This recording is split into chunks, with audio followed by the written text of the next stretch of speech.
Bonjour à toutes et tous. Bonjour. Bonjour. Bonjour. Bonjour. Bonjour. On va se Bonjour. donner une petite minute pour laisser entrer tout le monde. Je vois qu'il y a du monde qui arrive encore et puis on va se lancer.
Ah oui, zut, parce que là,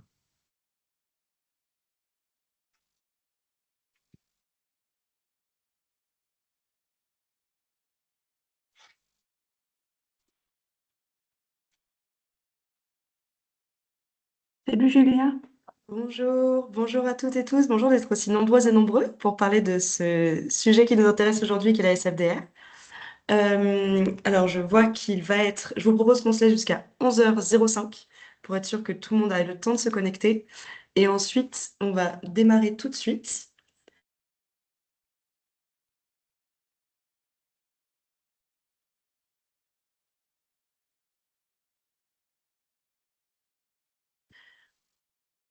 Étant donné qu'on est un petit peu nombreux, je vais demander aux personnes qui n'interviennent pas de garder leur micro fermé pour qu'on évite les interférences. Merci beaucoup.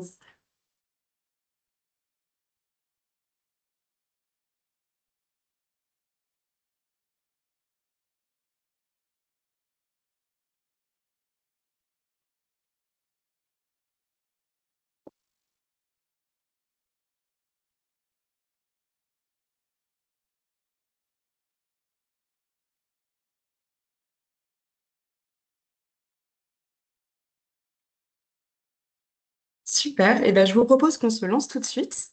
Donc, merci à toutes et toutes d'être venus. Aujourd'hui, on est là pour parler de SFDR et des développements récents, notamment en rapport avec l'investissement à impact. Pour commencer, je voulais vous proposer de faire une petite rétrospective sur la SFDR, l'environnement réglementaire et écosystémique en Europe en ce moment autour du reporting extra-financier et de ce que cette nouvelle révision de la SFDR pourrait vouloir dire, en commençant par à quoi elle ressemble avant de donner la parole à nos experts. Donc pour commencer sur un mot de contexte sur là où on en est aujourd'hui, on a connu une période en Europe qui était un peu, on va dire, d'expansion sur la finance durable et la finance plus largement green dans le cadre du Green Deal, avec des initiatives réglementaires qui ont été assez multiples et assez révolutionnaires, on va dire, assez fondatrices dans le contexte européen. Malheureusement, depuis on va dire maintenant quelques années, on voit un petit peu le pendule partir de l'autre côté avec ce qui a été nommé en Europe, mais pas uniquement, un ESG backlash. C'est-à-dire que plusieurs textes réglementaires, qui étaient des grandes avancées, on va dire, dans le reporting extra-financier, sont remis en question, ralentis, réduits. Et je me suis permis d'en citer quelques-uns, mais c'est non exhaustif.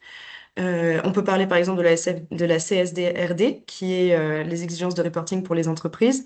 On a vu aujourd'hui à travers la directive Omnibus des rehaussements des seuils, les dates d'application qui étaient repoussées, des diminutions des exigences de reporting.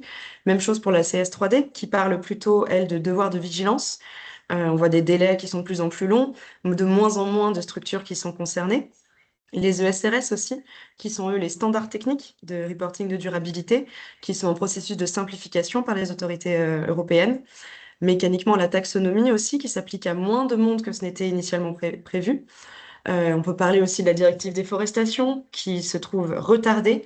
Donc, tous ces textes et tous ces acronymes pour vous dire qu'on est dans un contexte où on serait peut-être en droit de se poser la question, est-ce qu'on est en train de revenir en arrière? Est-ce qu'on est en train de revoir les ambitions à la baisse? Est-ce qu'on est en train d'abandonner les ambitions de reporting extra-financier et de faire passer la compétitivité, on va dire, avant l'exigence durable? C'est dans ce contexte-là qu'on a vu arriver une révision de la SFDR et on était en droit de se demander, est-ce que ça va suivre la même dynamique? Est-ce qu'on va se retrouver avec un texte par rapport à la première mouture de SFDR moins ambitieux, plus restreint et qui s'applique à moins d'acteurs? Donc pour revenir rapidement sur à quoi ressemble, on commence à s'accoutumer un petit peu dans l'écosystème avec ces trois grandes catégories qui s'appellent article 6, article 8 et article 9. De manière, je ne vais pas passer trop de temps dessus aujourd'hui parce que c'est pas le sujet, mais de manière très très synthétique, les articles 6, les fonds qui se revendiquent article 6, sont ceux sans ambition environnementale ou sociale particulière. Les fonds qui se revendiquent de l'article 8 sont ceux qui promeuvent des caractéristiques sociales et ou environnementales. Et les fonds article 9, qu'on appelle aussi vert foncé, sont ceux qui ont un objectif d'investissement durable. Donc, on a une espèce de croissance de l'ambition ESG sur les fonds, mais avec des noms de catégories qui ne sont peut-être pas très explicites et qui n'ont pas été utilisés vraiment par le secteur de la manière dont on aurait pu s'y attendre. C'est-à-dire que dans la manière dont le texte avait été conçu initialement au niveau de l'Union européenne, c'était censé être des niveaux d'exigence de reporting. Donc, chaque fonds pouvait se déclarer relevé de l'un ou de l'autre des articles et fournir des informations de durabilité en lien avec son niveau d'ambition. Ce qu'on a vu, c'est que ça a été utilisé par le secteur plutôt comme un système de labellisation, où les termes d'article 8, d'article 9 étaient mis en avant comme, on va dire, étant garant d'une certaine ambition durable pour les fonds. Et on s'est rendu compte qu'il pouvait y avoir, en fait, un problème d'alignement entre les ambitions et la forme du texte, et l'utilisation qui en a été faite ensuite par le secteur. C'est pourquoi il y a eu cette révision de SFDR qui a été mise en place avec plusieurs objectifs, toujours dans cette dynamique de simplification, mais aussi de clarification.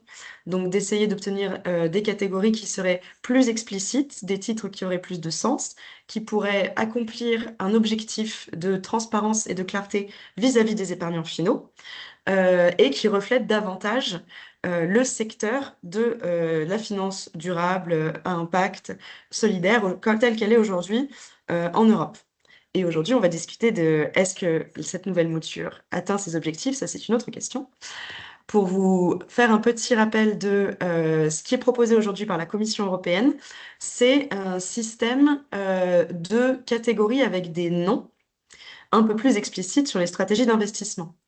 Donc, on a une catégorie transition qui concerne les fonds dont 70% sont investis dans des objectifs de transition clairs et mesurables.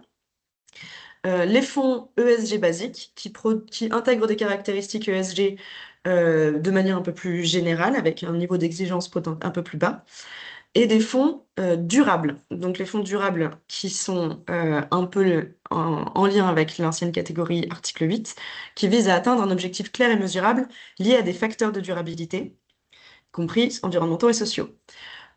En plus, on a également des produits qui peuvent être mixtes, c'est-à-dire qui peuvent avoir plusieurs de ces trois, on va dire, grandes catégories de types d'investissement qu'on a décrits.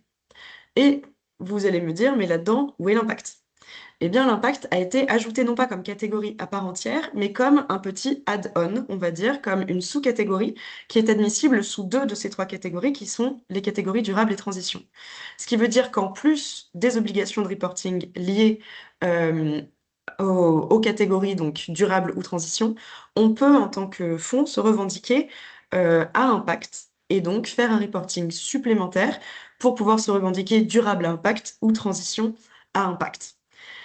C'est assez fondateur puisque c'est la première fois que l'impact est reconnu dans la réglementation européenne et ça peut avoir de grandes implications, à la fois pour la reconnaissance d'un secteur qui aujourd'hui se développe de plus en plus rapidement en Europe et pour la valorisation des contributions que peuvent avoir les fonds à impact. Pour en parler aujourd'hui, pour en parler des conséquences de ces transformations, est-ce que c'est une bonne nouvelle? Est-ce qu'il y en a des inquiétudes? Et à quoi ça va ressembler pour les investisseurs à impact? On a réuni un panel d'exception à qui je vais proposer de se présenter maintenant. Donc en commençant, en suivant l'ordre de la slide, je vais peut-être proposer à Paul de dire un petit mot de présentation tout d'abord. Ouais, avec plaisir, merci pour l'invitation et bonjour tout le monde. Paul Schreiber, moi je travaille à Reclaim Finance depuis six bonnes années maintenant et je gère nos activités autour de la réglementation financière, supervision financière, donc notamment la question de cette révision de la SFDR et puis le bilan de la réglementation passée. Et avant ça, je travaillais aussi sur des questions de finances, mais plutôt finances publiques auprès de nos chers parlementaires. Voilà pour moi. Merci beaucoup. Je vais te passer le micro à Émilie. Bonjour, merci beaucoup pour l'invitation, ravie d'être avec vous. Donc, je m'appelle Émilie Mayara, je suis directrice adjointe du Sustainable Finance Observatory. Donc, nous sommes un think tank spécialisé dans la mobilisation des capitaux privés pour la transition et nous sommes issus depuis un an de la fusion entre l'ex-Observatoire de la finance durable qui avait été mis en place par le ministre de l'économie en 2019 pour suivre le monitoring des engagements extra-financiers des acteurs de la place financière de Paris et l'ancien think tank européen international, Two Degrees Investing Initiative, 2DI, qui a été un acteur moteur sur le plaidoyer en faveur de la reconnaissance de l'impact dans la réglementation européenne. Et donc, juste pour dire qu'aujourd'hui, on travaille en fait à la fois à accompagner les institutions financières et analyser les produits financiers, donc plutôt du côté en fait de l'offre de financement. Et on travaille aussi sur le renforcement de la demande, en fait, en travaillant à renforcer des modèles de bancabilité pour plutôt le financement de la transition, à la fois en France, en Europe, mais aussi hors Europe, dans les pays en développement. Voilà, merci beaucoup. Merci beaucoup, Émilie. Et pour terminer, Servan? Salut, salut Julia, bonjour à toutes et à tous. Est-ce que je suis bien épinglée comme vous, parce que je me vois pas comme... C'est bon, génial. Oui, c'est bon. Bonjour à toutes et à tous. Je m'appelle Servane Metzger-Corrigou, je suis Chief Impact Officer d'une société de gestion à impact qui s'appelle Ring Capital, qui a été créée en 2017, qui est société à mission et dont la raison d'être est de diriger des capitaux vers des solutions vitales à des grands défis sociaux et environnementaux, en alignant performance d'impact et performance financière. Et je suis par ailleurs coordinatrice d'une coalition d'investisseurs européens qui s'appelle United for Impact, qui a été créée en 2023 à l'occasion de la première consultation de la Commission sur la révision des CFDR. À l'époque, on était 32 fonds de 14 pays de l'Union européenne. Aujourd'hui, on est 72 de 19 pays de l'Union européenne. Et notre grand cheval de bataille, ça a été l'introduction de la définition de l'investissement à impact dans SFDR. Donc, ravi d'être avec vous aujourd'hui. Merci beaucoup. Merci beaucoup à tous les trois de venir discuter de SFDR aujourd'hui. J'en profite d'ailleurs pour me présenter. J'étais tellement enthousiaste que j'en ai oublié mes manières. Moi, je suis Julia, je suis responsable des affaires publiques à FAIRE, donc qui est le collectif des acteurs de la finance à impact, et qui gère en particulier le label Finansol, donc un label de finance solidaire. Pour plonger tout de suite dans le vif du sujet, on va commencer par parler de l'intérêt de cette révision. Par rapport à la première mouture de la SFDR, est-ce que c'est un pas en avant? On a introduit une définition de l'impact. Est-ce que c'est une bonne chose? Est-ce qu'on est content de voir une révision de la SFDR qui aille dans cette direction? Peut-être est-ce que Paul, tu voudrais ouvrir le bal sur cette question? Ouais, avec plaisir. En effet, nous, on travaille beaucoup sur les SFDR en général, moins sur la notion d'impact spécifiquement. Et c'est vrai que cette révision de la SFDR, elle est issue d'un constat qui est, à vrai dire, assez largement partagé de l'insuffisance de la réglementation telle qu'elle existait. Une réglementation qui a notamment mené à des pratiques de greenwashing, en tout cas des pratiques potentiellement trompeuses sur le marché. On a eu des enquêtes qui ont été réalisées ces dernières années de manière répétée sur les fonds de catégorie 8, catégorie 9 et qui ont montré la présence d'entreprises particulièrement polluantes, d'entreprises avec des pratiques aussi néfastes aux droits humains.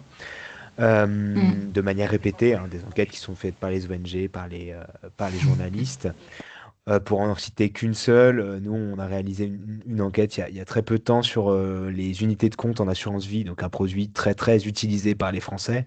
On a analysé 7500 type du C, vendu par 27 assureurs vie. Donc c'est quand même assez considérable. Et dans 62% de ces UC-là, on a identifié des entreprises qui développent les énergies fossiles, le charbon, le pétrole ou le gaz.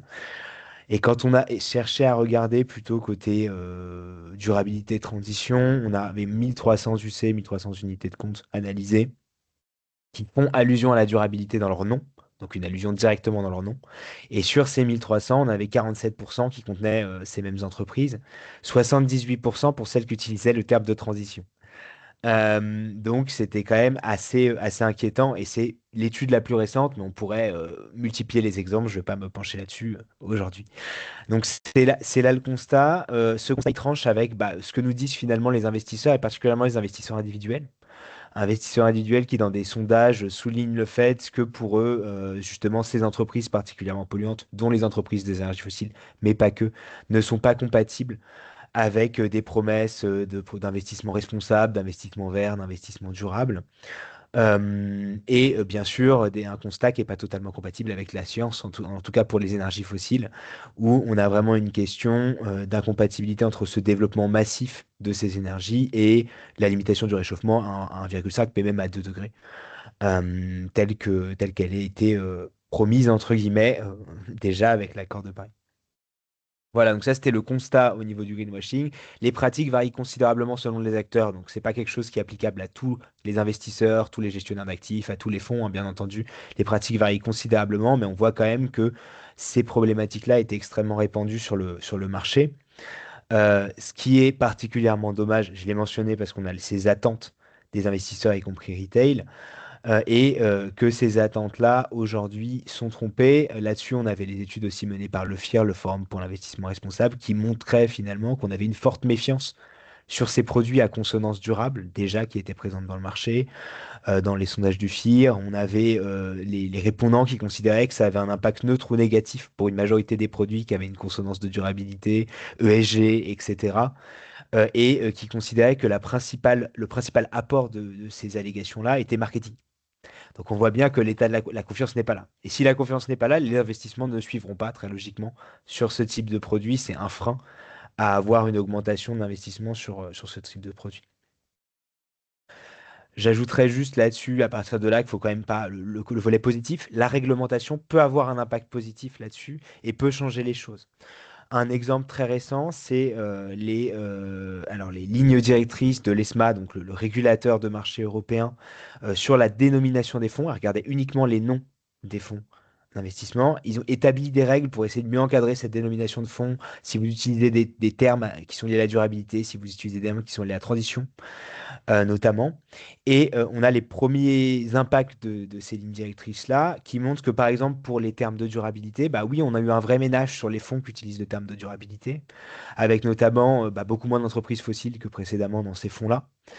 Euh, Cependant, ces guidelines, ces lignes directrices, elles avaient aussi des limites, et on a vu que le marché s'était adapté pour exploiter ces limites-là. Donc d'un côté, on fait le ménage lorsqu'on veut vraiment respecter ça, de l'autre, on va exploiter les limites.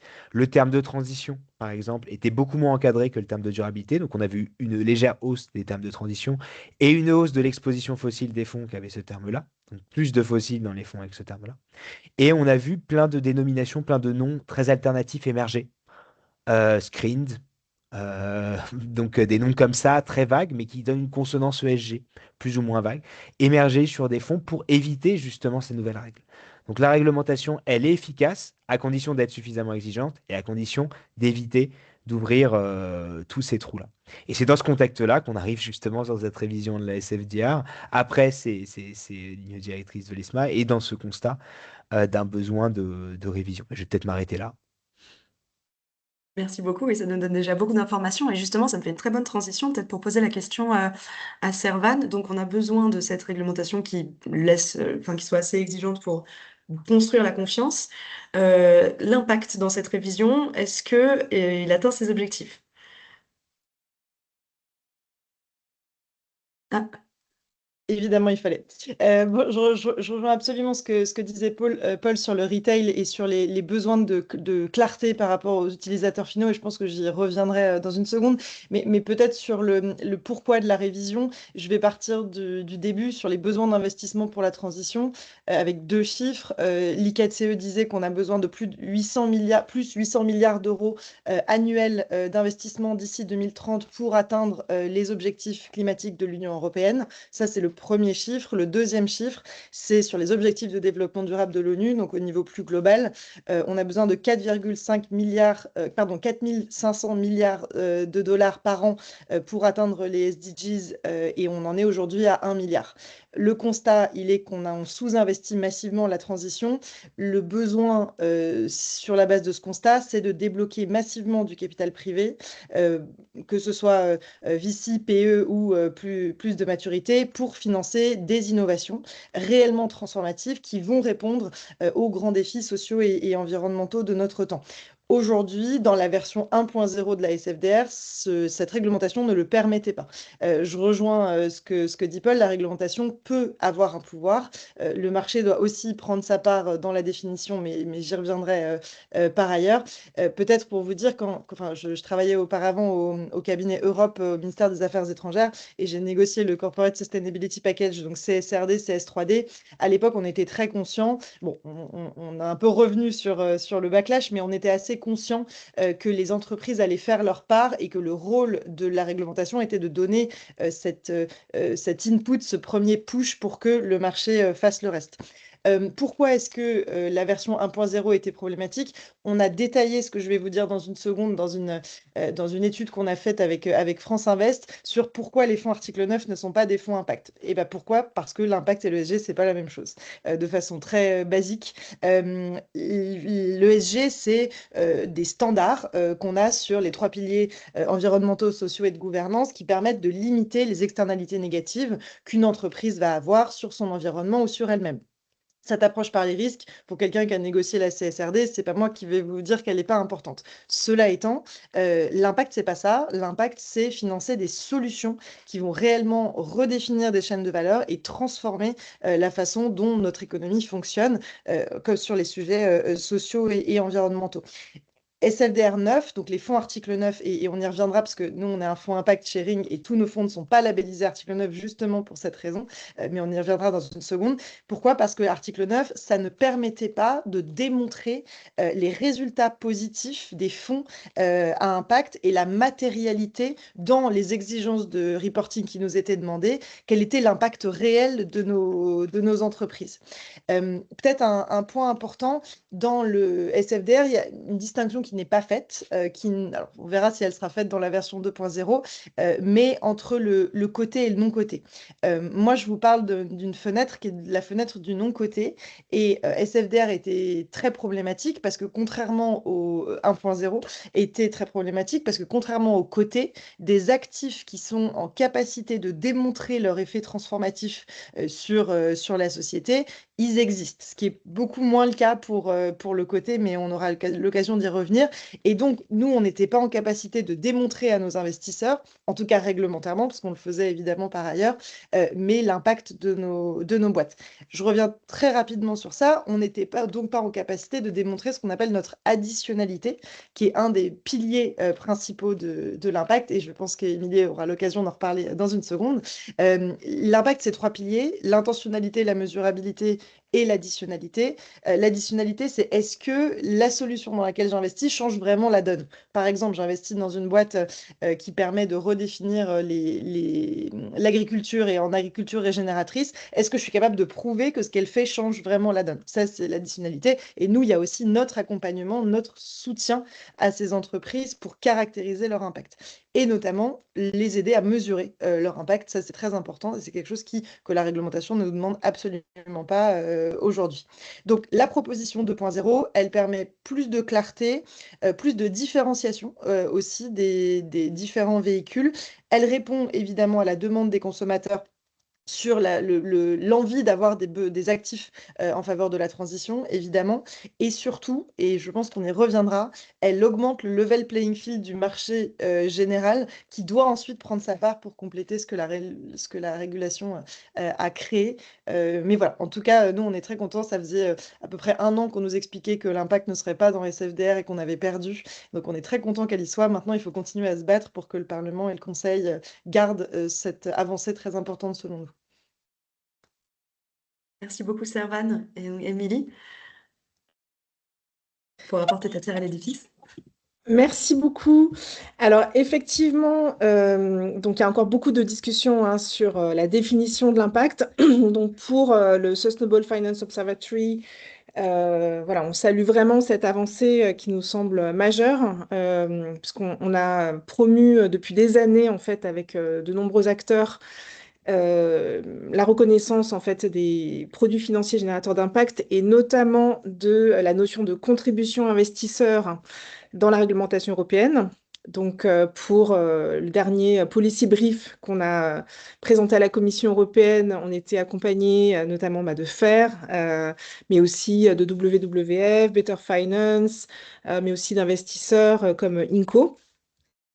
Et alors, effectivement, la question est, comme le disait Servan, de distinguer les investissements qui sont vraiment générateurs d'impact dans l'économie réelle des autres investissements par le biais, en fait, de la notion de contribution investisseur. Et dans la version précédente de la SFDR, on ne pouvait pas vraiment faire la distinction, puisqu'en fait, tous les fonds, en fait, qui investissaient dans des activités dites durables pouvaient se proclamer voilà, comme fonds à impact. Donc, la différence entre les deux approches, comme le disait Servan, c'est vraiment de démontrer l'impact dans l'économie réelle.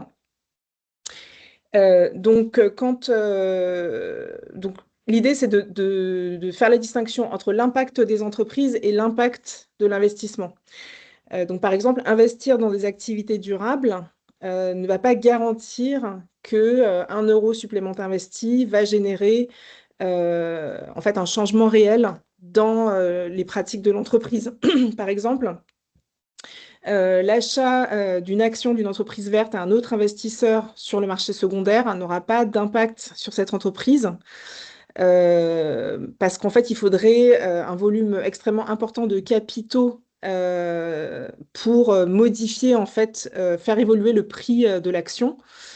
Et en fait, il faudrait que le prix de l'action réduise de manière significative le coût du capital pour déclencher des investissements verts supplémentaires par l'entreprise. Par contre, donc, quand on s'intéresse à la contribution des investisseurs, donc je pense notamment en fait au rôle en fait de l'engagement actionnarial. Si un investisseur détient une participation dans une entreprise et utilise ses droits de vote pour améliorer les activités de celle-ci, son action peut vraiment avoir un impact considérable. Donc aujourd'hui, je pense que c'est vraiment un très grand progrès d'être parvenu à cette inclusion dans la version actuelle de la notion de contribution investisseur. Mais évidemment, il faudra par la suite définir plus précisément cette notion et aussi les méthodologies d'évaluation et de reporting associées. Alors avec donc, nos travaux depuis des années avec l'ex-think tank 2 Degrees Investing Initiative ont beaucoup porté en fait sur essayer de définir des critères en fait d'évaluation et de reporting pour distinguer cette contribution investisseur. On a travaillé notamment avec l'Université de Hambourg et Advanced Impact Research à une méthodologie qui essaye de prendre en compte plusieurs critères. Et parmi ces critères, il y a donc le stewardship, donc l'engagement actionnarial dont j'ai parlé, qui intéresse de plus en plus voilà, le débat, notamment sur la question en fait de encourager l'adoption de plans de transition par les entreprises. Et puis, évidemment, il y a d'autres critères un peu plus traditionnels, comme le fait de desservir des marchés sous-financés, ce qui est déjà voilà, très, très courant en fait, parmi les fonds impact.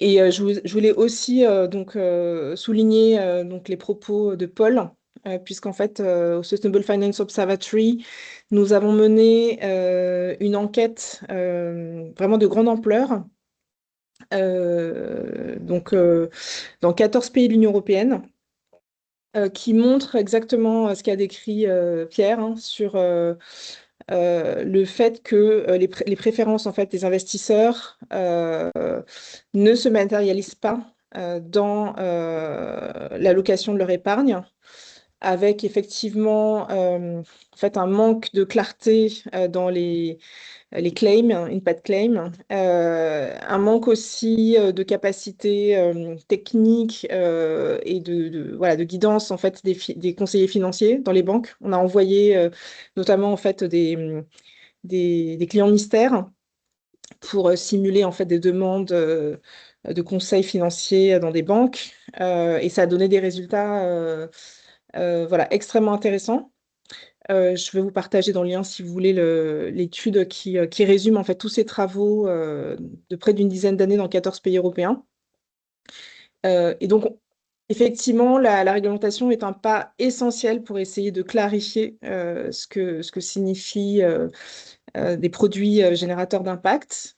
Mais comme le disait Servan, il faudra aussi que voilà, le marché s'adapte et qu'on travaille ensemble à la définition de critères beaucoup plus précis. Merci beaucoup. Merci beaucoup, Émilie. Merci à tous les trois. Donc, on a pu établir qu'il y avait des trous dans la raquette de la première mouture de la SFDR. On a pu voir le manque de confiance que ça pouvait générer chez les investisseurs, l'intérêt d'une révision et l'importance d'introduire une définition de l'impact qui puisse reconnaître les différentes caractéristiques d'additionnalité, d'intentionnalité, de mesurabilité. Maintenant, je vous propose de rentrer peut-être un peu plus dans le détail en se posant la question de ce nouveau cadre, donc, qui vient pour répondre, enfin, qui tente de répondre aux problèmes du premier. Est-ce qu'on est face à une vraie opportunité de valoriser une finance à impact positif? Est-ce qu'on a un risque de dilution? Est-ce qu'on a un risque de greenwashing? Des nouveaux risques qui émergent avec ces nouvelles catégories. Donc ça peut, sur un panel très large. Est-ce qu'on aurait dû aller plus loin? Aujourd'hui, on a par exemple, il n'y a que deux catégories qui sont éligibles à ce add-on impact. Donc la catégorie ESG impact, ESG pas du tout impact du coup, ESG basique ne peut pas être impact par exemple. Est-ce qu'on aurait voulu avoir une catégorie indépendante? Est-ce que ESG impact doit être exclu? Est-ce qu'il y a encore des manquements dans ces catégories qui font que ça ne répond pas vraiment à la commande? Voilà, je vous propose d'échanger un peu là-dessus, de refaire un tour, en repartant par Paul peut-être. Ouais, je viens commencer, en effet. Alors, peut-être pour commencer par une distinction qui paraît importante, les catégories, mais je pense que c'est assez clair dans ce qui a déjà été dit, les catégories SFDR de base ne sont pas des catégories d'impact. C'est d'où la pertinence d'avoir cet ajout-là, justement, hein, mais c'est extrêmement important de le rappeler. En fait, si on regarde les critères qui sont posés pour les catégories SFDR hors add-on impact, on se rend compte que c'est plutôt des critères qui vont vers une réduction des dommages. On va limiter les impacts négatifs des fonds en matière environnementale, en matière sociale aussi, parce qu'il y a aussi quelques éléments en matière sociale, même si c'est assez léger, il faut quand même le reconnaître. C'est une dimension importante parce que cette dimension réduction des dommages fait partie de la lutte contre le greenwashing et d'accepter finalement les préférences des investisseurs que je mentionnais avant. La dimension sur laquelle nous on se focalise beaucoup à Reclaim Finance, ça va être toutes les exclusions qui ont trait au secteur de l'énergie et à l'impact sur le secteur de l'énergie, notamment les exclusions qui sont proposées par la Commission européenne autour du développement des énergies fossiles. Donc la Commission européenne aujourd'hui propose d'exclure les développeurs des énergies fossiles de deux des trois catégories, la catégorie durable, la catégorie transition. Nous on défend une exclusion dans toutes les catégories.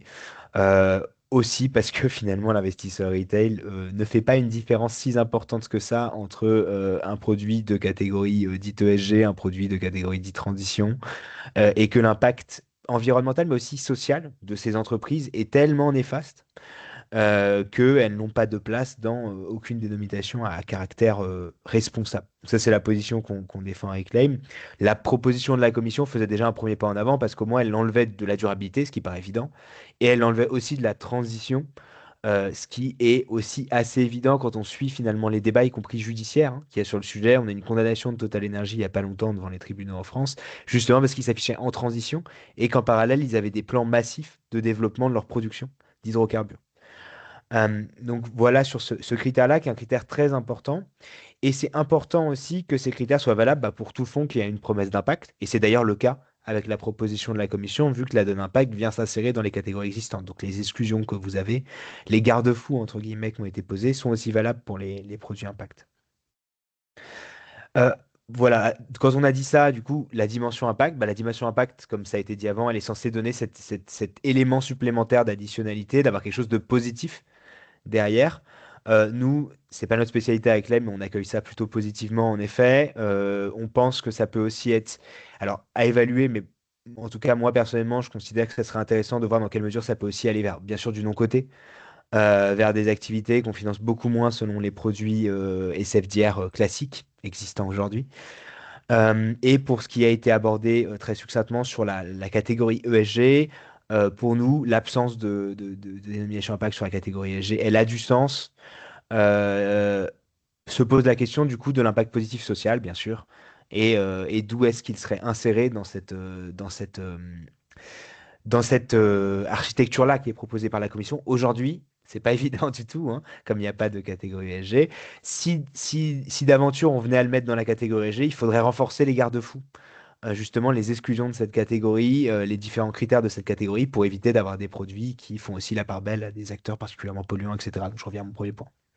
Voilà un peu pour la position qu'on aurait sur ces sujets aujourd'hui. Merci beaucoup, Paul. Servan?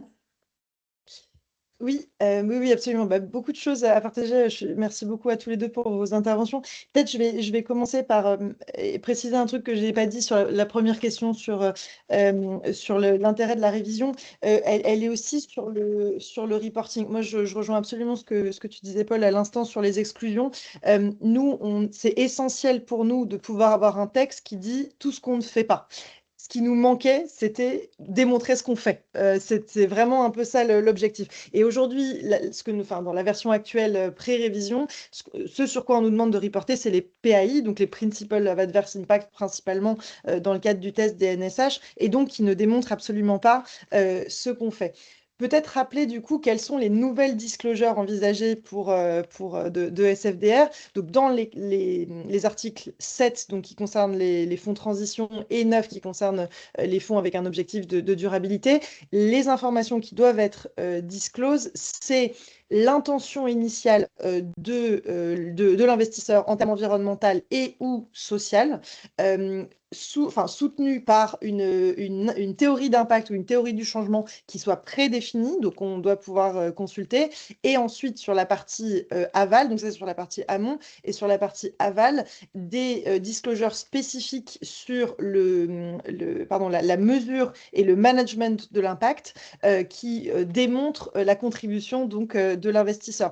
Très concrètement, ça veut dire quoi? Ça veut dire d'avoir des disclosures qui disent je compte avoir un impact social de telle sorte, je compte avoir un objectif environnemental de telle sorte, et voilà ce qu'on peut faire. Là où on va se distinguer des investisseurs ESG, parce qu'en fait, on pourrait très bien dire mon indicateur, c'est le nombre de boîtes qui a fait des bilans carbone. Très bien, mais ça ne dit rien en fait de l'effet transformatif. C'est justement cette intention initiale, cette stratégie d'impact démontrée et cette capacité de mesure qu'on va faire. Donc peut-être c'est la différence qu'on a avec Émilie, c'est que nous, de notre point de vue en tant que praticien, ce qui importe presque le plus, c'est cette mesure d'impact et cette capacité à la démontrer.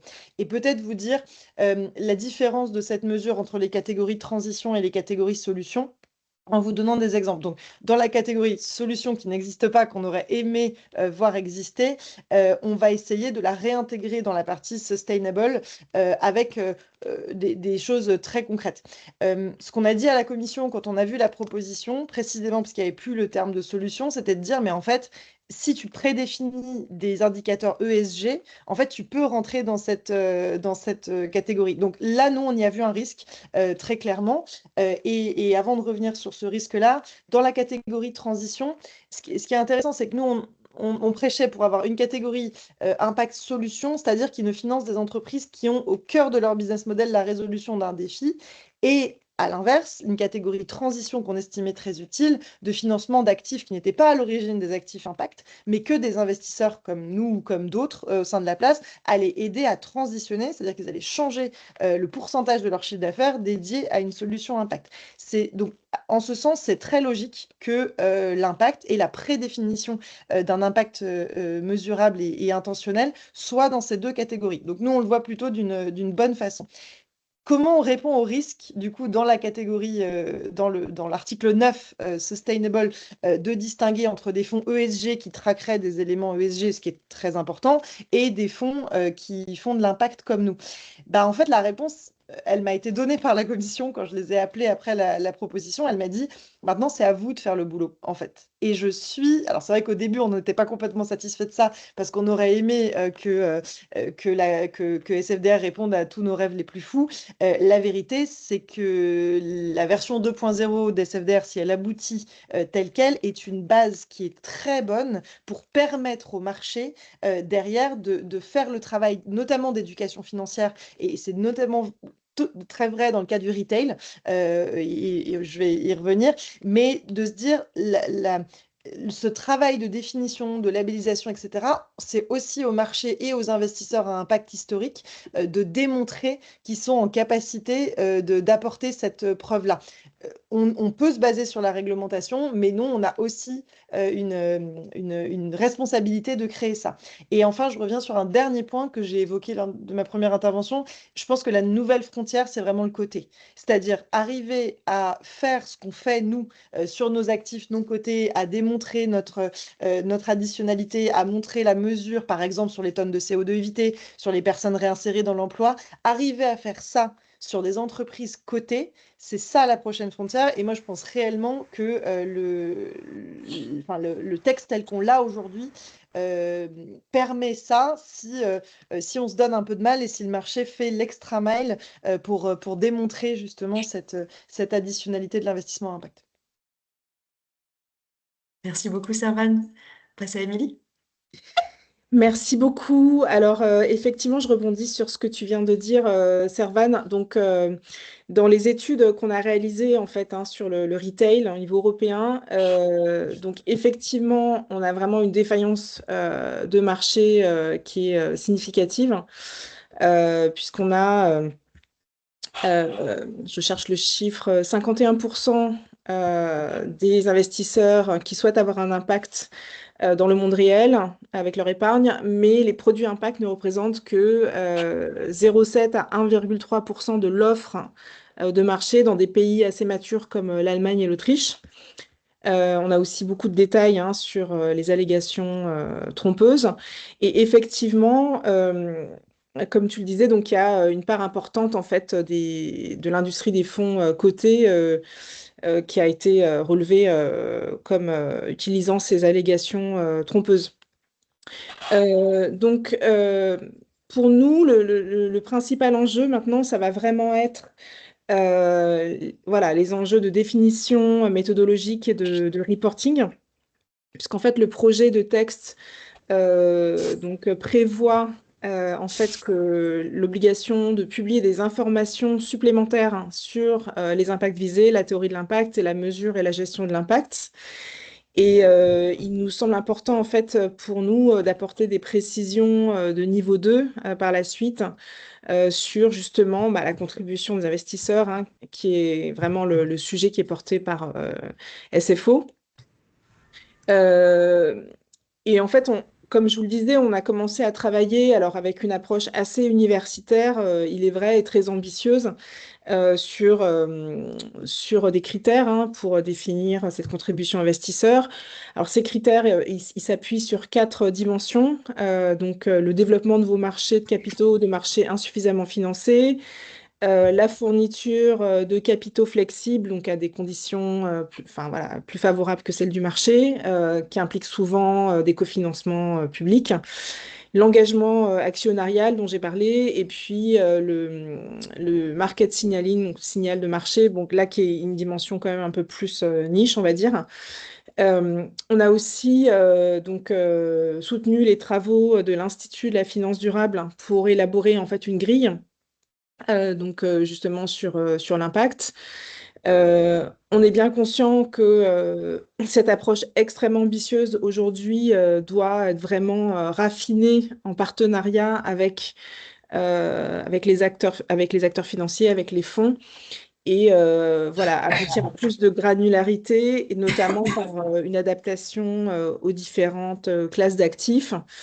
On a déjà reçu pas mal de commentaires sur la nécessité voilà, de revoir de manière plus précise en fait ces critères d'évaluation et de reporting pour les adapter en fait aux situations de chaque classe d'actifs. Et pour cela, on a un nouveau programme de travail en fait financé par la Commission européenne qui prévoit justement voilà, de définir de manière collaborative avec les fonds à impact ces critères. Donc, on espère vraiment voilà, que vous pourrez tous y participer. Euh, et en fait, on a vraiment la conviction que ça sera vraiment en fait bénéfique pour le marché, puisqu'en fait, dans l'industrie existante des fonds à impact, enfin, on sait que la plupart en fait des fonds vont vraiment voilà, atteindre un scoring assez significatif selon les critères qu'on a déjà définis et qu'on souhaite vraiment raffiner. Et donc l'idée, c'est vraiment de pouvoir encourager en fait les frontrunners pour discloser, excusez-moi, c'est pas très français, en fait, leurs pratiques et vraiment se démarquer aussi pour résoudre cette difficulté de manque de confiance en fait des investisseurs de retail et vraiment permettre de distinguer en fait leurs efforts, voilà, sortir du greenwashing, c'est vraiment notre objectif. Merci beaucoup. Merci beaucoup à tous les trois. Donc, on peut parler d'opportunités si et seulement si donc on met ces safeguards nécessaires, si le marché fait son extra mile et si on peut travailler tous ensemble sur des critères qui vont être exigeants pour la suite. Et arrêtez-moi d'ailleurs si je déforme vos Peut-être, propos, hein, bien Julia, ouais, sûr. un tout petit mot là-dessus, pardon. Oui. Avant qu'on ait la bonne surprise de l'introduction de l'impact investing dans SFDR, en tout cas dans la proposition de la Commission, la réaction du marché, en tout cas de nous, de notre côté, c'était de se dire, mais en fait, s'ils le font pas, on va le faire nous-mêmes. Et c'est parce qu'on on avait ce besoin de pouvoir démontrer cette additionnalité, de démontrer cette différenciation par rapport aux fonds qui se cantonnaient à faire un reporting ESG annuel et qui, voilà, c'est important, c'est pas complètement suffisant. Donc, mon point le principal, c'est de rejoindre exactement ce que disait Émilie, mais en disant, on a cette base-là, on va continuer à travailler, même si on l'avait pas eu, on aurait continué à travailler. Donc, les initiatives de place type IFD sur ces grilles sont essentielles de ce point de vue-là et sont d'autant plus intéressantes si elles sont faites au niveau européen. Mm. Merci beaucoup, Servan. Et alors, on va peut-être continuer sur cette thématique de continuer à travailler. C'est pour entrer dans une partie un peu plus opérationnelle, je voulais te demander qu'est-ce que ça va changer concrètement pour les acteurs de la finance à impact? Quels étaient les challenges d'application du précédent texte? Et avec ce nouveau-là, comment est-ce que ça va changer? À quoi ça va ressembler? Ça va rendre ma vie et celle de mes équipes d'investissement beaucoup plus simple, pour être honnête. Et au-delà de cette plaisanterie, ça va me permettre aussi de mieux éduquer mes investisseurs et c'est un point très important sur lequel je vais revenir. Dans le monde dans lequel je vis aujourd'hui, on a fait le choix chez Ring de ne pas labelliser article 9 l'un de nos fonds impact, qui est donc le fonds le plus jeune, donc qui investit dans des sociétés qui sont en seed, pré-seed, donc en amorçage, qui sont très jeunes. Pourquoi? Parce que pour ces sociétés-là, le reporting qui était demandé par SFTR 9, qui est assez lourd hein, sur les PAI et autres, ne nous semblait absolument pas matériel et pertinent pour elles. Ce qui était pertinent pour elles, alors évidemment, on fait une analyse ESG, évidemment, elle rentre dans nos exclusions, évidemment qu'il y a les garde-fous dont parlait Paul précédemment. Pour autant, ce que nous, on voulait faire, ce sur quoi on souhaitait se concentrer en tant qu'investisseur, c'est de leur dire, aujourd'hui, vous avez une thèse d'impact, super. Genre, par exemple, vous voulez installer des énergies renouvelables dans des zones où il y en a peu, très bien. Ce qu'on va vous aider à faire, c'est à formaliser votre mission, vos indicateurs d'impact et la méthodologie associée à vos indicateurs d'impact. Et en fait, c'est là-dessus qu'on a envie de se concentrer, plus que sur vous faire reporter sur des choses qui n'ont pas grand sens. Alors évidemment, on a un reporting ESG annuel, mais on simplifie ça. Si donc le texte est adopté, moi je vais pouvoir discloser en mauvais français les indicateurs d'impact qui sont les miens sur les entreprises. Je vous donne un exemple concret pour que ce soit peut-être plus pratique à comprendre. On a investi dans une entreprise qui s'appelle Caros, que peut-être certains d'entre vous connaissez, qui fait du covoiturage du quotidien. Donc l'intentionnalité des dirigeants était assez forte sur l'idée de proposer une alternative à la voiture individuelle dans des zones où il n'y a pas de transport en commun, où il n'y en a pas, en fait, concrètement, donc pas dans des grandes métropoles et autres. Donc, ce qu'on a fait, nous, avec eux, c'est qu'on a défini donc, une mesure d'impact qui concernait à la fois des indicateurs environnementaux, donc sur les tonnes de CO2 et de NOx évitées par les trajets de covoiturage, et des indicateurs sociaux, donc en l'occurrence des gains de pouvoir d'achat pour les personnes qui utilisent l'application, mais aussi et surtout, et ça a été l'indicateur le plus difficile à définir, mais qui est le plus intéressant, le pourcentage de zones à faible densité couvertes par le service, donc en alternative à la voiture individuelle. Ces indicateurs-là, aujourd'hui, moi, je les envoie à mes investisseurs. Évidemment, mes boîtes reportent dessus tous les ans, mais c'est tout. Genre, elles sont dans mon rapport d'impact parce qu'on fait bien notre travail, mais je n'ai aucun moyen de éduquer mes investisseurs et a fortiori des investisseurs, par exemple, qui passeraient par du retail, de l'assurance vie et autres, en leur montrant, voilà l'impact réellement positif que l'actif dans lequel vous avez investi indirectement a. Et ça, avec la nouvelle version, je pourrais, alors on ne pourra pas forcément disclose tout de même les indicateurs quanti, etc., mais au moins, les indicateurs d'impact, ils les auront et ils sauront en agrégé quels sont les impacts positifs qu'on a. Pourquoi c'est important? C'est important parce que contrairement à l'ESG qui est standardisé, on a des indicateurs standards, hein. France Invest a fait le travail, Invest Europe aussi pour la partie capital investissement. Dans l'investissement impact, on n'a pas de standardisation des indicateurs. Et c'est tant mieux, parce que toutes les entreprises dans lesquelles on investit sont très différentes. Donc l'idée n'est pas d'uniformiser la mesure d'impact, mais le fait de devoir discloser tous et toutes sur ces indicateurs va nous permettre d'en améliorer la comparabilité. Et ça, c'est très important. Je vous donne un exemple d'une initiative qu'on a lancée avec United for Impact. C'est donc une initiative qui s'appelle l'Impact KPI Library, qui est donc une sorte de grande base de données dans laquelle les investisseurs membres de United partagent leurs indicateurs d'impact. Très concrètement, c'est intéressant. Pourquoi? Par exemple, nous, on a une entreprise qui fait des batteries pour des véhicules, etc. On va regarder dans la KPI Library si d'autres investisseurs ont investi dans des entreprises similaires. On va les appeler, on va leur dire, mais du coup, comment vous avez calculé les tonnes de CO2 évitées? Comment est-ce que vous avez fait ça? Et donc, très concrètement, ça contribue à améliorer la connaissance du marché sur la mesure d'impact. Et c'est exactement ça que la réglementation pourra faire. Et enfin, peut-être un dernier mot qui nous tient vraiment beaucoup à cœur.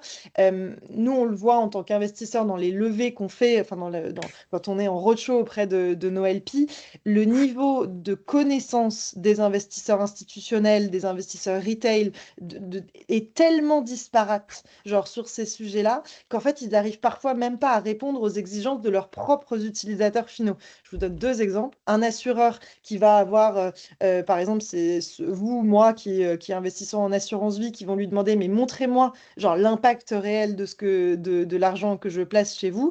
La plupart du temps, il n'est pas capable d'y répondre.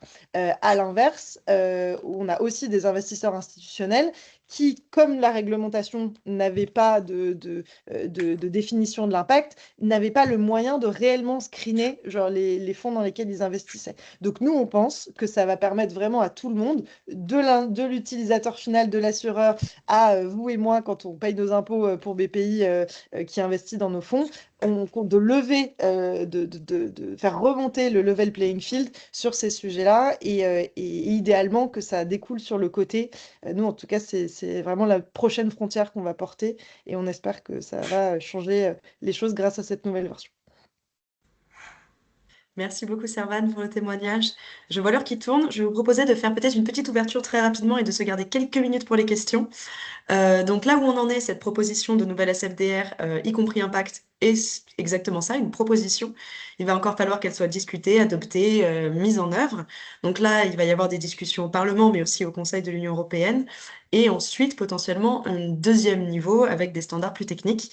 Je voulais vous poser la question, dans ce futur et au cours des discussions, quelles sont les positions que vous portez, quels sont les points sur lesquels on peut encore appuyer, quelles sont les priorités? Et on peut refaire un tour en partant par Paul.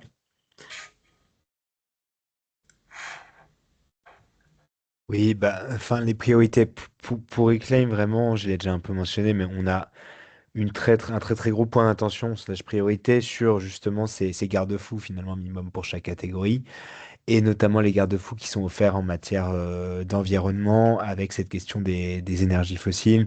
Je l'ai mentionné aujourd'hui dans la proposition de la Commission, le développement des énergies fossiles, c'est exclu de deux des trois catégories. Donc pour nous, ça devrait exclure toutes les catégories. Mais en fait, il n'est même pas vraiment donné que ça reste dans deux des trois catégories, parce qu'on aura bien sûr des acteurs qui vont se mobiliser contre ces exclusions, et surtout pour la catégorie transition.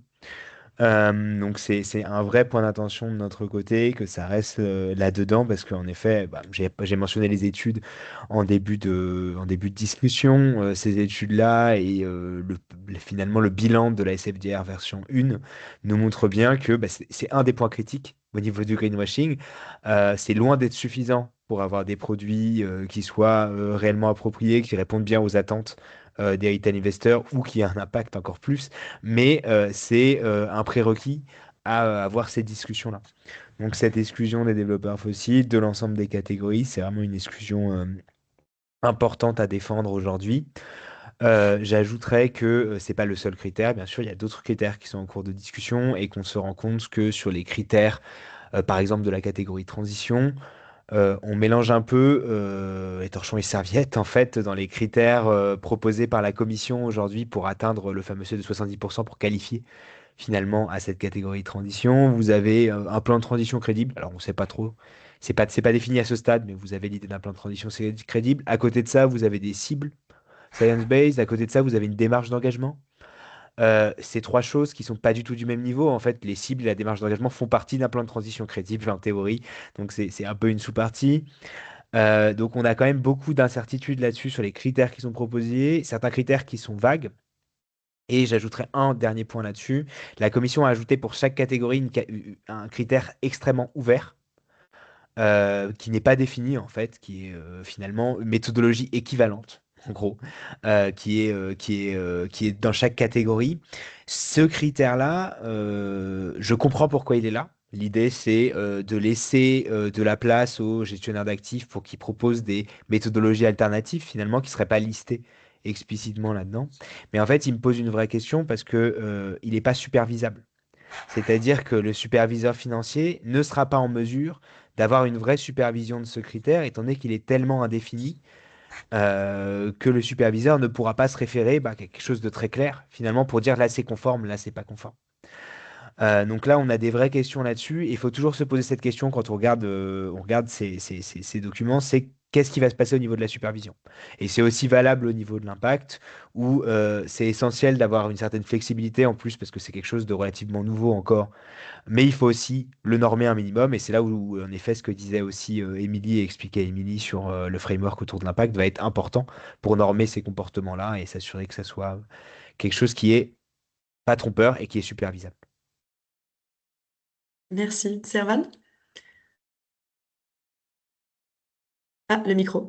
Et oui, notre premier objectif pour nous, Julia, c'est vraiment de tenir sur cette position, c'est-à-dire que, enfin, dans le contexte, et encore une fois, pour avoir vu deux des textes sur lesquels j'avais travaillé, CSRD et CS3D, détricotés, et encore je suis gentille quand j'utilise le terme détricoté, je pense que là, l'objectif, c'est de tenir, et en fait, de tenir aussi en montrant au marché l'opportunité qu'il a, en fait, parce que c'est à la fois un texte de simplification, donc ça peut plaire à une partie du Parlement. C'est aussi un texte de compétitivité. Et en fait, si on a envie d'être à la hauteur des ambitions du rapport Draghi et du rapport L'État, en fait, c'est un bon texte pour ça. Donc, en fait, c'est pas une énième réglementation finance durable SFDR. C'est pas juste ça. C'est un texte qui a vraiment le pouvoir de transformer l'économie et l'investissement et les investissements pour la transition. Donc nous, on tiendra et on apportera la preuve de l'intérêt de ce petit paragraphe sur l'investissement à impact qui est si important pour le financement de la transition. Merci beaucoup. Et Émilie? Merci beaucoup. Donc, effectivement, donc il y a encore des points techniques, nous, qu'on a notés, qui n'étaient pas encore extrêmement clairs, qui pourraient être améliorés. Par exemple, le concept d'objectif lié à la durabilité. Donc, voilà, la notion d'objectif n'est pas forcément assez définie selon nous. Ensuite, il y a la question effectivement des exigences minimales, c'est-à-dire que si on met en place des critères, est-ce qu'il y aura des exigences minimales, des seuils, et comment on peut calculer en fait ces exigences minimales? Puis la question effectivement donc la mise en place en fait de critères beaucoup plus précis en fait de mesures et de reporting, notamment dans le cadre de l'élaboration de la législation déléguée. Et nous, on souhaite vraiment en fait que les acteurs en fait puissent participer en fait à cette discussion. Donc voilà, tout l'écosystème, des think tanks, des ONG et aussi des fonds. Et je rejoins effectivement ce que dit Servan, vraiment essayer d'encourager en fait les fonds à participer en leur montrant vraiment l'opportunité en fait pour eux et au service de tous en fait, hein, au service d'une meilleure information des investisseurs retail et puis au service de la meilleure valorisation des efforts en fait des fonds pour au final obtenir un impact plus fort des investissements dans l'économie réelle. Merci beaucoup, merci à tous les trois. Alors, on dépasse un tout petit peu, mais si vous avez encore quelques minutes à nous dédier, je pense qu'on peut prendre quelques petites questions. Donc, n'hésitez pas à lever la main. Voilà, je vois que Isabelle a déjà levé la main. Vas-y, je te laisse poser ta question, Isabelle. Oui, bonjour, bonjour à tous. Petite question rapide. La taxonomie, qui fait partie des éléments, en tout cas de reporting dans la SFDR actuelle, qui, sur le principe, de mon point de vue, était quand même assez intelligente, qui fait flop. Voilà, c'est ma compréhension et c'est un résumé. Comment, dans la nouvelle version de la SFDR, ça s'intègre ou est-ce qu'il y a d'autres initiatives pour reprendre un peu ça, en main? Voilà, je parle évidemment de la taxonomie environnementale, mais on pourrait faire encore voilà, plus sur la taxonomie sociale. Voilà, petite question. Merci beaucoup. Je peux répondre très rapidement si tu veux, Julia. Alors, de notre côté, peut-être pour répondre à votre question, nous, la taxonomie environnementale, on ne l'utilise pas, enfin, ou très peu, en fait, côté investisseur, parce que pourquoi? En fait, on investit dans des entreprises qui sont relativement jeunes et la taxonomie est un cadre qui est quand même très figé. Et en fait, je vous donne un exemple. On a investi dans une entreprise belge qui s'appelle Sol Capital, qui fait de l'agriculture régénératrice. Cette entreprise ne rentre pas dans le cadre de la taxonomie. Donc, en fait, c'est un cadre qui aujourd'hui est relativement lourd. Cela étant dit, c'est quand même un cadre qui permet, notamment pour des acteurs un peu plus late stage, de réellement flécher leurs investissements vers des choses qui ont du sens. Donc, c'est un cadre qui se tient, qui est juste un peu lourd. Et en fait, il y a deux niveaux de lecture de la taxonomie. Il y a l'éligibilité et l'alignement. L'éligibilité taxo, nous, c'est quelque chose qu'on fait. L'alignement, c'est souvent pour des fonds un peu plus gros. Mais par contre, là où je voudrais rebondir sur votre question de façon très intéressante et aussi sur ce que Paul disait au début, c'est sur la taxonomie sociale. La taxonomie sociale n'existe pas. Et ça, pour nous, c'est un vrai problème parce que quand on est un investisseur qui investit aussi dans des boîtes à impact social, on n'a pas cette espèce de grille un peu normée pour montrer ce qu'on fait. Et donc ça, les discussions qu'on a aujourd'hui avec la Commission nous dit, en effet, dans la nouvelle version des SFDR, ça ne tient pas s'il n'y a pas le volet social. On est conscient de la lourdeur aussi de la version environnementale. Donc, il n'est pas impossible, et alors, je sais que la Commission est en train d'y travailler, que la Commission travaille sur des guidelines, en fait, sur la taxonomie sociale pour lister les activités qui pourraient en être. Donc, le cadre est intéressant, c'est un peu lourd et il va falloir compléter sur le volet social, mais évidemment, ça devra faire partie du débat sur notamment le texte de niveau 2 dont parlait Émilie avant. Merci. Voilà, si jamais vous voulez compléter, Paul et Émilie. Ou sinon, on peut passer peut-être à la question d'Alice. Oui, bonjour à toutes et à tous. Alice Carl, Chief Impact Officer chez EcoVenture. Déjà, salut. Déjà, un grand merci à vous quatre, vraiment pour le travail de terrain que vous avez fait. Enfin, je sais que vous avez passé beaucoup de temps et nous, on a soutenu toutes les initiatives qui allaient dans le sens de ce qui a été produit. Et il faut quand même reconnaître que vous avez fait un sacré travail et qui est très utile pour le marché. Donc, déjà, merci pour ça. Moi, je voulais rebondir sur ta dernière question, Julia, qui était un peu sur quelles priorités à venir. On est très content d'avoir une reconnaissance de l'investissement impact, mais je pense qu'il y a quand même des risques d'impact washing assez importants à partir du moment où on définit ça par une théorie du changement. Je pense que n'importe quel acteur peut en construire une assez facilement, sans garde-fou dont tu parlais, Paul.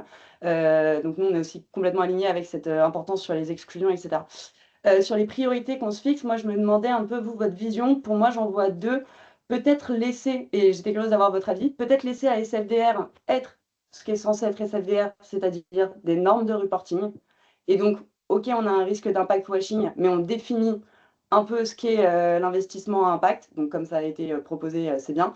Et ensuite, on a à côté des labels, des outils tels que développés par, effectivement, on a cité l'IFD, aussi vous, les travaux que vous faites chez Sustainable Finance Observatory. Donc voilà, est-ce que l'enjeu pour nous maintenant, les investisseurs à impact, c'est pas d'aller faire en sorte de porter ces grilles-là peut-être à un niveau étatique national, vu que la France, on est plutôt leader sur ces sujets-là, une sorte d'avoir un label, enfin que ces grilles-là deviennent des labels reconnus par l'État, et côté Commission européenne, faire la priorité sur définir cette taxonomie sociale qui, ça a été dit, manque cruellement et donne des guidelines. Voilà, c'était un peu curieuse de vous avoir sur comment est-ce qu'on met nos efforts, les gros chantiers, comment vous voyez les choses de votre côté.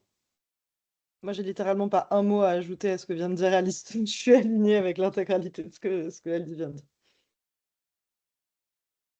Et de mon côté, je peux vous dire que l'IFD dialogue régulièrement avec les autorités gouvernementales, hein, puisqu'évidemment, le gouvernement a intérêt à soutenir le secteur des investisseurs à impact en France. Donc, il y a un dialogue assez étroit en tant que, voilà, en tant que institution représentant une place financière. Et du coup, on est assez content d'avoir pu apporter une ambition technique dans cette grille officielle de l'IFD sur l'impact. Bon, peut-être pour ajouter un mot aussi, il y a eu des travaux qui allaient aussi dans ce sens-là au sein du NAB français, donc du partenaire national français du GSG Impact, qui est constitué de France Invest, du FIR et de FAIR. Il y a eu des réflexions pour comment en fait ces grilles peuvent monter, comment est-ce qu'elles peuvent être adoptées.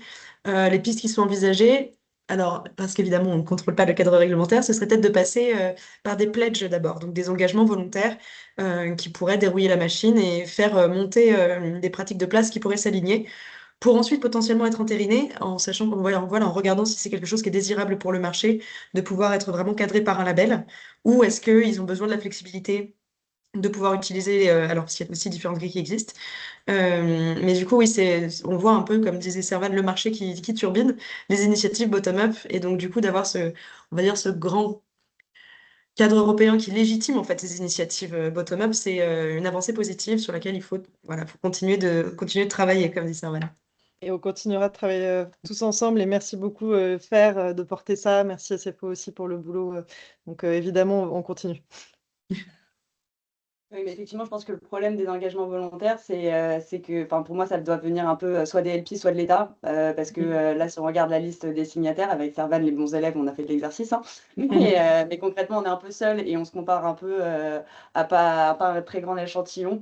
Donc, c'est pour ça qu'il faut des initiatives, à mon sens, publiques de soutien, sinon des LP, quoi. Merci. Merci. Alors, je ne vois plus d'autres mains levées. étant donné qu'on a dépassé de 10 minutes, c'est peut-être pas plus mal finalement. Donc il me reste à vous remercier encore chaleureusement donc d'être venus aussi nombreux pour échanger de ces sujets et puis bien sûr à notre panel d'experts. Donc merci beaucoup pour vos regards, c'était vraiment très intéressant. Et je retiendrai donc qu'on a encore à travailler et qu'on ne va pas arrêter de travailler sur la question. Merci beaucoup. Merci à Merci vous. Bonne beaucoup. journée. Très bonne Merci. journée, au revoir. Au revoir.